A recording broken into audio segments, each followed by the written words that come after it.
Hi there, this is Brad McDonald with Municipal Planning Services. Our company, Municipal Planning Services, we work with the Summer Village of Birchcliff to provide planning assistance and advisory services. And as part of our role, we are helping the Summer Village through council and administration review, update, and present to you the draft land use bylaw for the Summer Village of Birchcliff. This is a project that's been on the go since approximately August of this year, 2024. And we had the opportunity to present the draft land use bylaw to community members, both in an online setting and in person in late earlier on in December. And we just wanted to provide community members who were unable to attend either meeting just a quick little recap of what was presented at the in-person and online meetings. Um, just begin by talking about what a land use bylaw is. It's a bylaw that all municipalities in Alberta have and have had for a long time now. The current Summer Village of Birchcliff land use bylaw was adopted in 2013, bylaw 170-13. It's currently in effect. It's been amended a few times. A land use bylaw is something that can either be amended or be adopted as a new document. So it is not an inflexible permanent bylaw adopted by your municipality.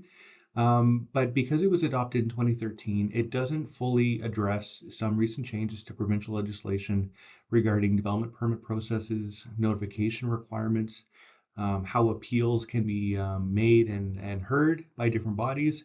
And it's not entirely consistent with all policies in the Summer Village's intermunicipal development plan with the other municipalities around the lake, your municipal development plan, or the new climate plan that the Summer Village just adopted. A land use bylaw is perhaps the biggest and one of the more important land or bylaws that a municipality will adopt. It's the bylaw that talks about how land and land uses can be developed or used in your municipality.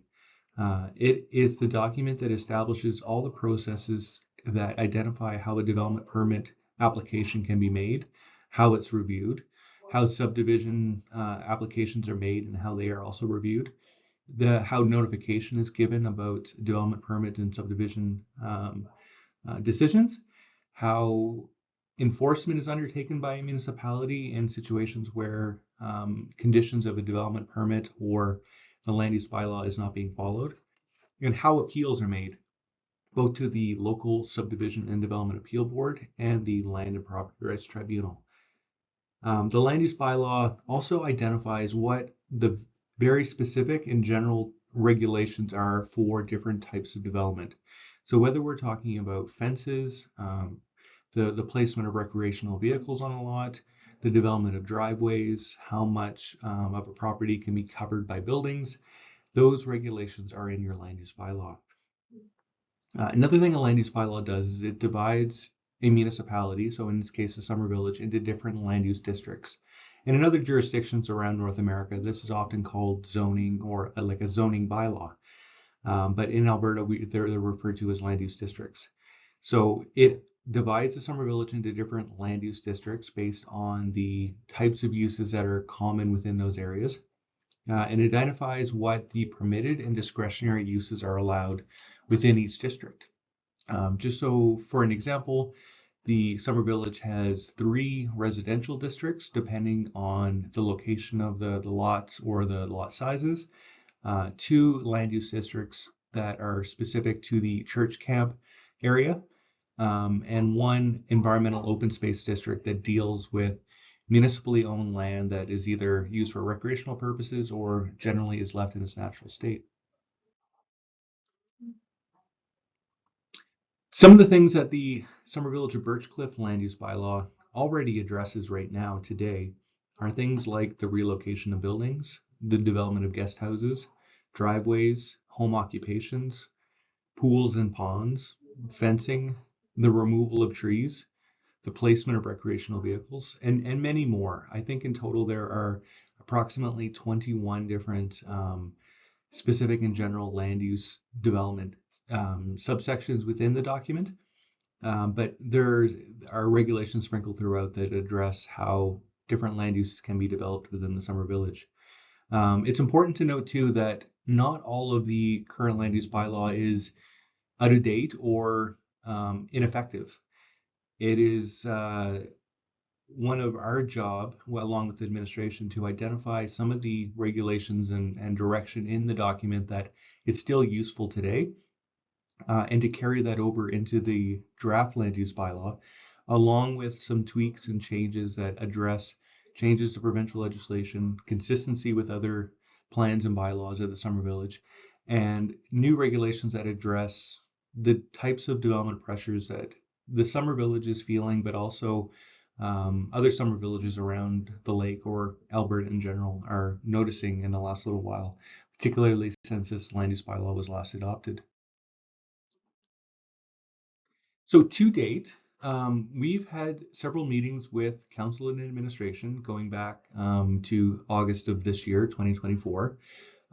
We kicked off the meeting with council to give them the opportunity to discuss what some of their concerns and ideas and observations were about land use and development in the Summer Village.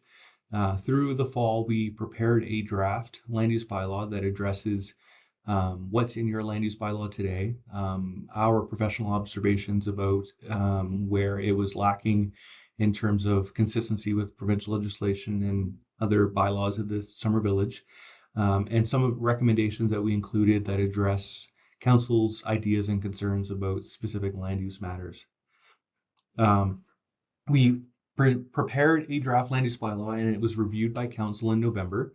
And in late November, we had the opportunity to share it on the Summer Village's website for community members to have a look at.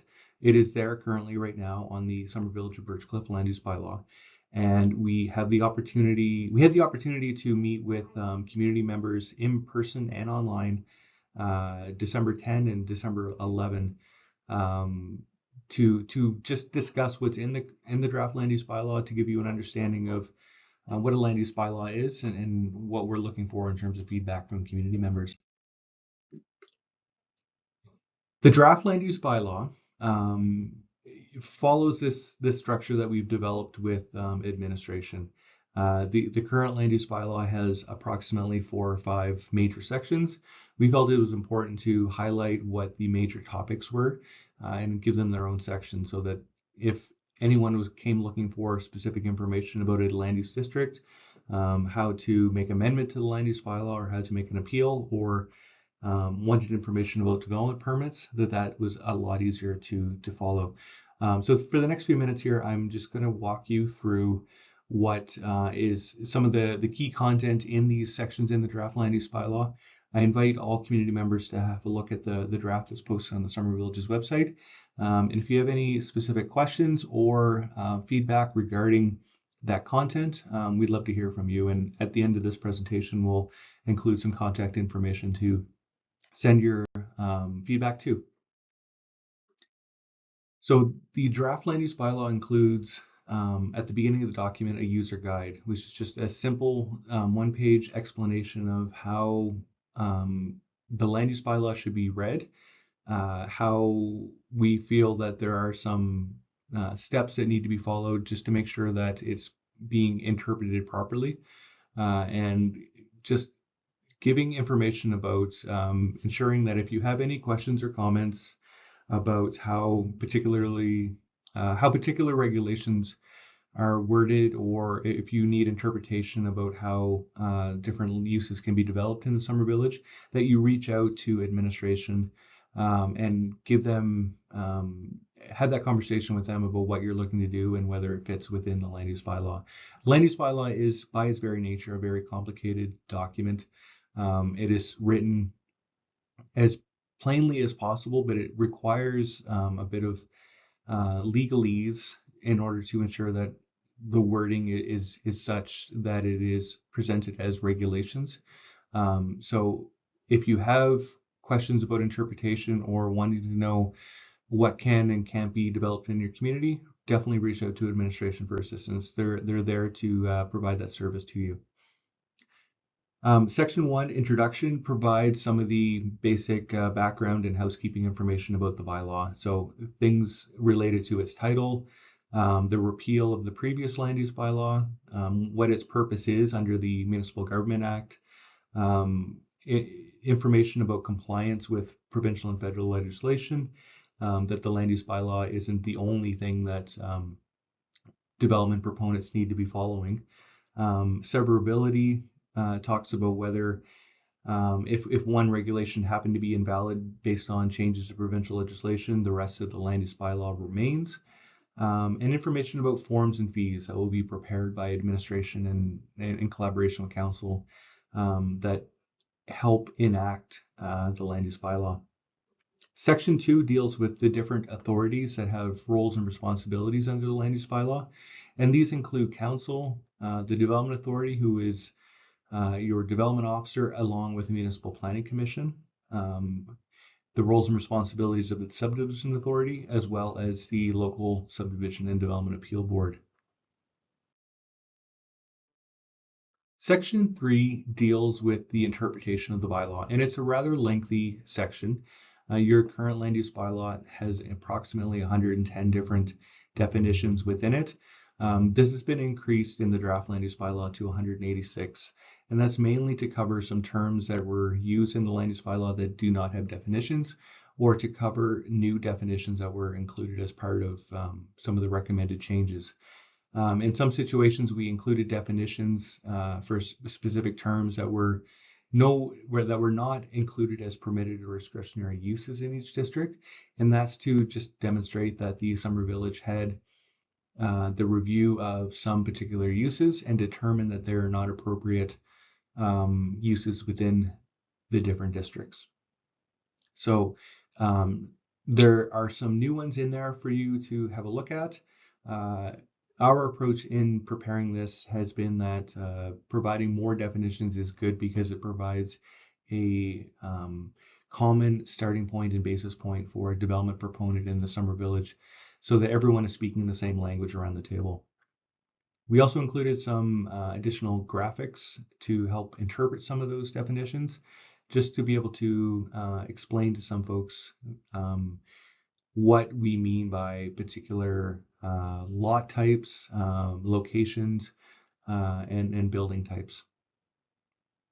Section 4 deals with amendments to the land use bylaw. As I was mentioning before, all land use bylaws can be amended. It requires a process through council where an application is made. It is considered by council. It is reviewed by your administration. And then there are notification and public hearing requirements that need to be satisfied under the Municipal Government Act. And at the end of the day, any changes to a land use bylaw by amendment have to be through a bylaw process, which requires a first, second, and third reading and that public hearing. So it can be changed. It can't just be changed at a single meeting of council. It is a not a lengthy process, but it requires careful consideration and due process. So it's a bit of a slow moving wheel, but land use bylaws can be amended. Section 5 is a very important section for the development authority, for development proponents, and for council to be reviewing when looking at the draft land use bylaw. It is the section that deals with how development permits are made, how they're reviewed, and how decisions are made based on the information provided by the applicant. It deals with the control of development, which indicates that in most situations, any development within the Summer Village is by development permit. There are some exclusions to this, and one of the more important sections to review is section 5.2, which is the section that lists the types of development that do not require a development permit. And typically these are minor uses that either deal with repairs and improvements to existing dwellings, developments that were already underway or that have already been completed with under a previous development permit, the development of gates and fences of a certain height, public works and other services and utilities, a maximum of 3 accessory buildings under 120 square feet, So anything more in terms of quantity would require a development permit, and anything larger in terms of area would require a development permit. Minor home occupations and other uses. So in essence, if a use is listed in here, it does not require a development permit. By default, any use that is not listed in section 5.2 does require a development permit. So it's an important one for community members to review as well as council, so that we aren't requiring development permits in situations where they're not appropriate. But we're also not requiring a development permit in situations where it's probably in the Summer Village's best interest to ensure that development is done efficiently and safely and in accordance with the provisions of the bylaw. There's some other important sections in here too to review, because this is a brief recap. Won't get too far into the details of it, but it does cover how non-conforming buildings and uses can continue after a new land use bylaw is passed. And these are uses that were either developed under a development permit from the current or the previous land use bylaw, or are older cabins that never had a land use bylaw to consider in the first place. How they can continue to be developed, redeveloped, and operated. What the application requirements are for all uses in general and for some specific ones, and what the development permit requirements are for undergoing demolitions of buildings. Section 5 also covers how the Development Authority will process applications in terms of what their responsibilities and timelines are, and provides information about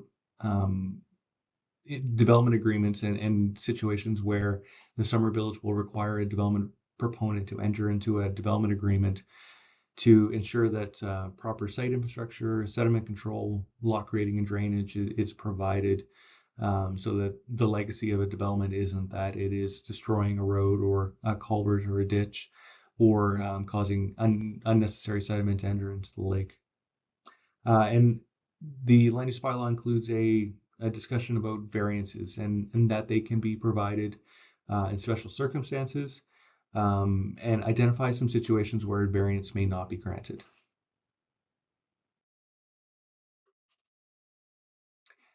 Section 5 covers what the notice of decision requirements are for the Development Authority. This is information that's covered under the Municipal Government Act. So the land use bylaw is just being made consistent with those requirements, those legislative requirements, and what the format is for the notice of decision. Cancellation covers situations where a development permit may be canceled by the Development Authority if it was issued either in error or based on incorrect information that was provided by the development proponent. And compliance with other legislation covers situations where development proponents need to be aware that a development permit does not exempt you from any requirements under federal or provincial legislation, other municipal bylaws or plans, or any easements, covenants, agreements, or contracts that may exist through the land or the landowner. The Summer Village of Birchcliff is not necessarily a place where there's going to be a whole lot of subdivision occurring, but the Municipal Government Act identifies that a land use bylaw must cover certain things with regards to subdivision. So we included a subdivision section in here that identifies what application requirements would be, what the process and duties are of the subdivision authority, and what the requirements and conditions are of a subdivision approval. It covers also how notice is to be given and the format of it. Section 7 covers appeals. So if a development permit is issued and the development proponent wishes to appeal the decision, same for subdivision, or if a adjacent landowner receives a notice and has an appeal right, what the process is for those appeals.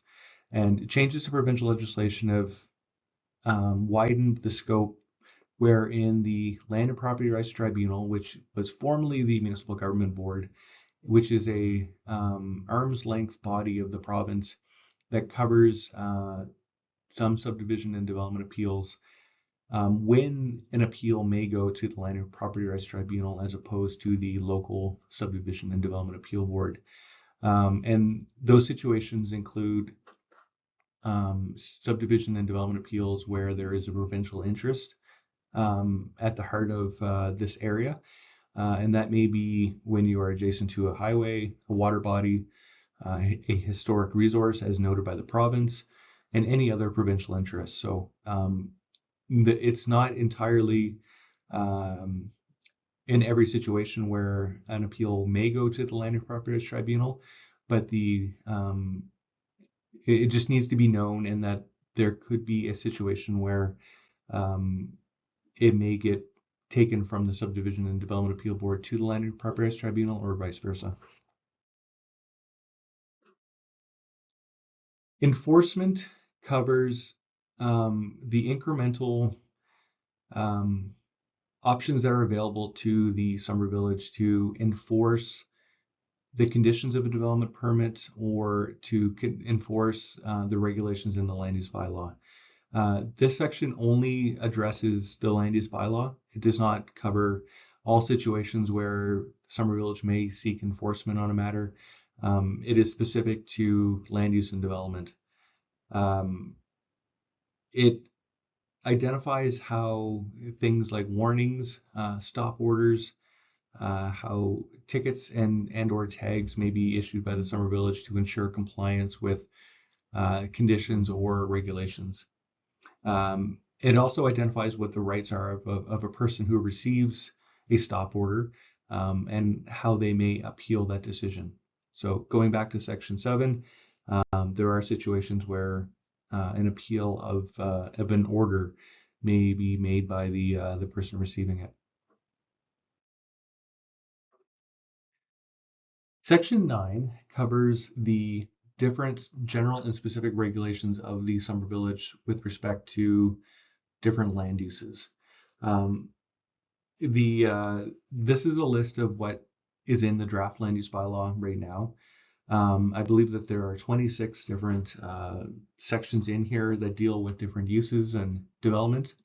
The ones shown in white are existing sections in your land use bylaw that either have no changes as proposed in the draft land use bylaw or have minor changes.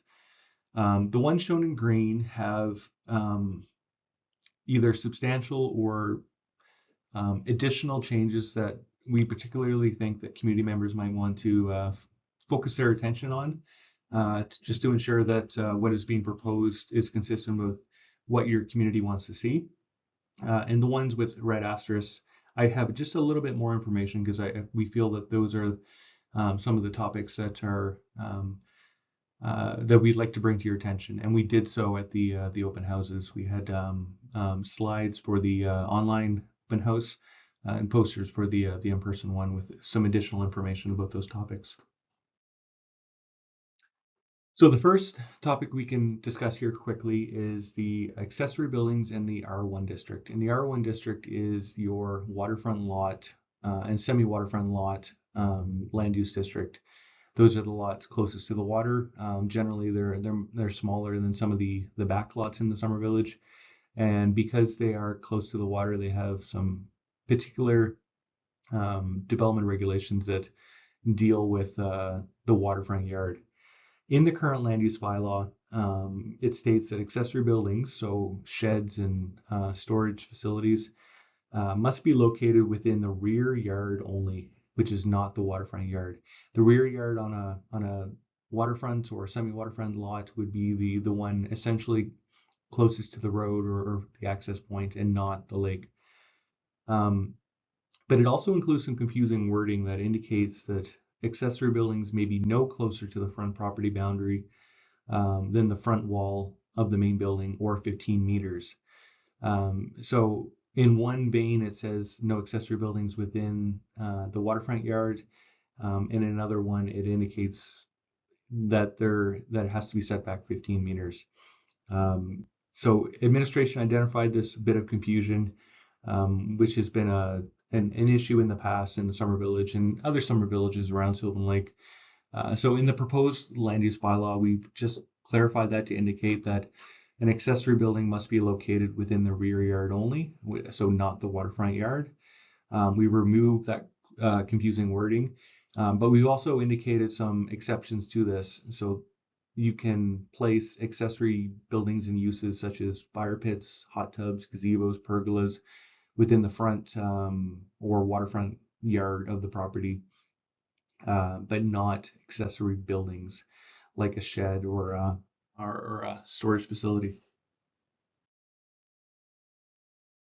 Section 9.5 deals with development in the CC1 and CC2 districts, and those are land use districts that are specific to the church camp site.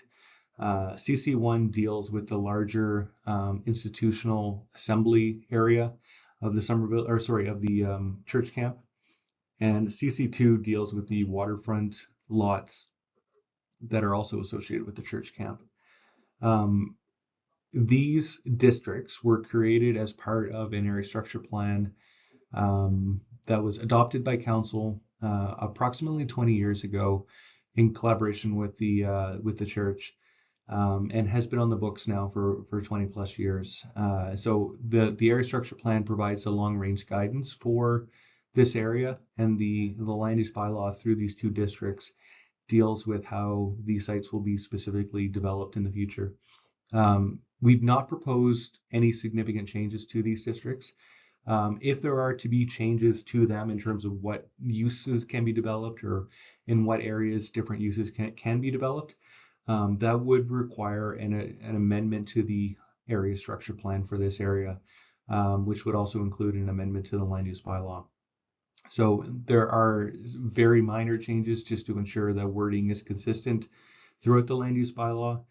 But any proposed major revisions will require an amendment to this area structure plan, an update to the area structure plan. So a new area structure plan that provides an updated vision for this area, which would have to go through council and be adopted by bylaw if what is presented is acceptable to council. Section 9.9 deals with the keeping of animals, and the Summer Village currently has processes in place to allow for the keeping of hens. So we've reviewed the land use bylaw just to be consistent with that bylaw and that licensing process. We've identified that the commercial operation of kennels within the Summer Village is prohibited. That doesn't exclude anyone from dog sitting or keeping their friends or families pets for a prolonged period, but the commercial operation of a kennel is not an appropriate use as identified by administration and council. So we've specifically prohibited that. And again, just made it consistent with your current licensing process for hens. Section 9.11 deals with manufactured homes, and manufactured homes are, as shown in the picture here, a dwelling type that has a footprint of approximately 3 by 1. So it is 3 times or more long than it is wide. Typically, it has a chassis system and wheels underneath that are covered by skirting, and have a manufacturing classification that is very specific to this use type. Right now, in your current land use bylaw, it is something that is not regulated or identified as whether it's permitted or not. Through council's direction to us in the draft land use bylaw, we've specifically prohibited the development of manufactured homes.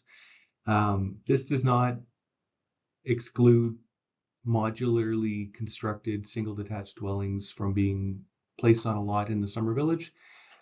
We've identified that modular construction is just a method to construct a single detached dwelling.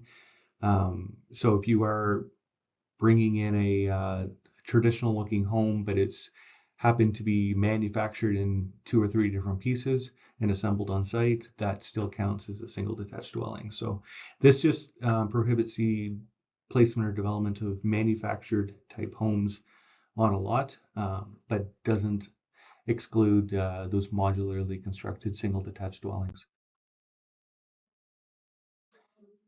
The land use bylaw does cover the placement of recreational vehicles in the residential districts of the Summer Village. Under the current land use bylaw, there is a little bit of confusing wording and some issues with enforcement and certainty on the part of administration.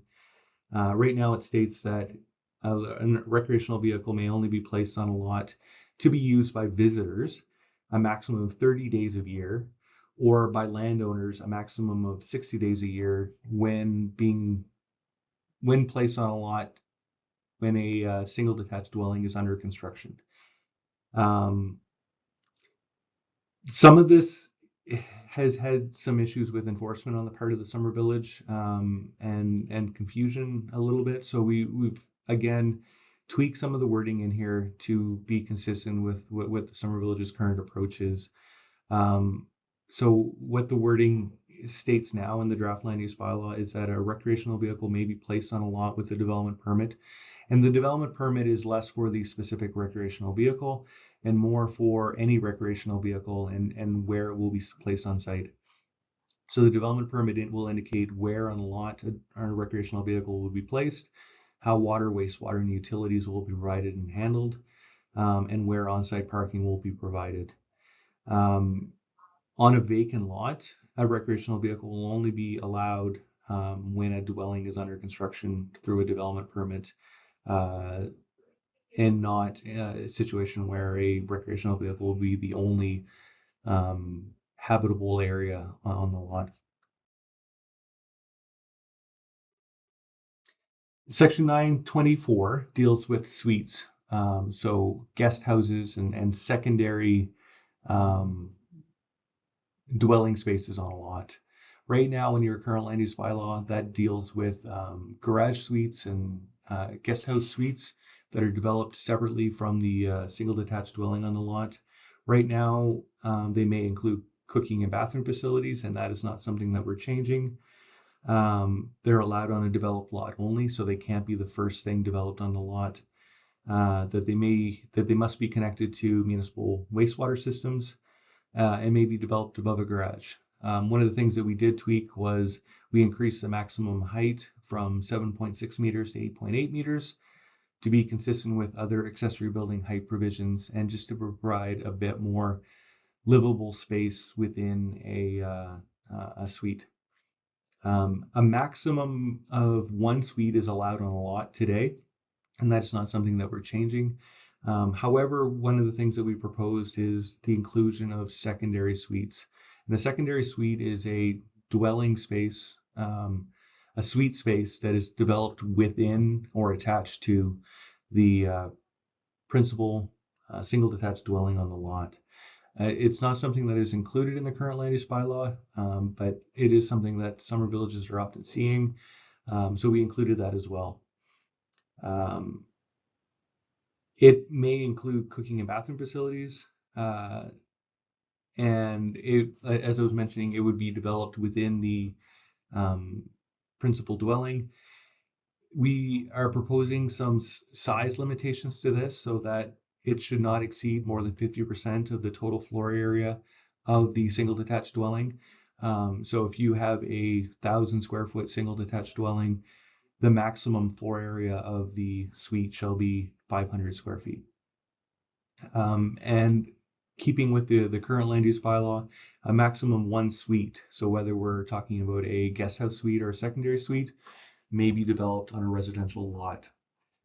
So you can have either a guest house or a secondary suite, but a maximum of one total out of those two options. The land use district map for the Summer Village of Birchcliff, as it exists today, is very consistent with what is in the draft land use bylaw. But the only graphic change, apart from tweaking some colors and formatting of the map, is that we've identified some existing municipal reserve sites in the Summer Village that were previously within one of the residential districts as part of the environmental open space district. And that's mainly to identify the location of those sites, the ownership of it being part of the Summer Village, and just to further reiterate what the use of those lands may be in the future. Um, There have been some minor adjustments to some of the titles and purpose statements in the districts, and the permitted and discretionary uses within each have been updated to be consistent with the terms that are defined within the land use bylaw. But for the most part, the districts are as they exist today in your current land use bylaw. So very minor changes to each of those districts. But again, we invite you to have a look and let us know if you feel like different permitted or discretionary uses are missing, or if any of the site regulations don't make sense. So that's the end of this recap of the presentation that was given at the online open house and that we had prepared for community members at the in-person open house. Please have a review of the land use bylaw. I know it's probably not on everyone's Christmas list or reading list to do over the holidays. We've extended the review period to work its way into mid January, just knowing that this is a very busy time for folks, and maybe one of the last things you want to be doing is reviewing a lengthy, fairly boring draft land use bylaw. But if possible, it would be handy on the part of the Summer Village and our office here at Municipal Planning Services to receive any feedback that we can from community members by the 17th of January, just so we can begin compiling, reviewing, responding to, and presenting that information to council so that they can know what community members have said about the draft land use bylaw.